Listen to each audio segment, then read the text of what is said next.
আজকে বানাচ্ছি চিংড়ি বাটি চচ্চড়ি। তো দেখো ছোট ছোট করে আলু কেটে নিয়েছি, যে পাশে চিংড়ি আছে, পেঁয়াজও কাটা আছে, লঙ্কাও কাটা আছে এর মধ্যে। আর এখানে দেখো সরষেটা পেস্ট করে নিলাম ঝটপট করে।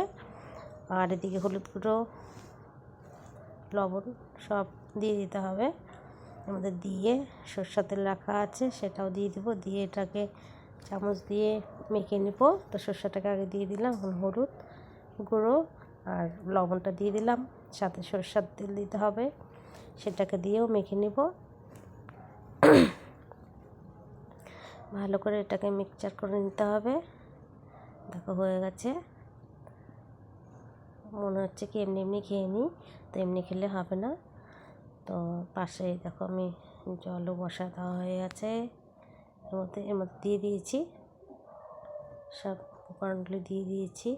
এটাকে বলে বাটি চচ্চড়ি, চিংড়ির বাটি চচ্চড়ি। তো দেখো এটা 15 মিনিট পর আমি এটা খুলে নিলাম, হয়ে গেছে। সাইড দিয়ে আটাও দেওয়া ছিল, আটা দিয়ে দিয়েছি ফাঁকা ছিল বলে। দেখো কত সুন্দর একটা গন্ধ বেরিয়ে গেছে, দারুণ হয়েছে। ভিডিওটা ভালো লাগলে লাইক কমেন্ট শেয়ার করে দিও। টাটা।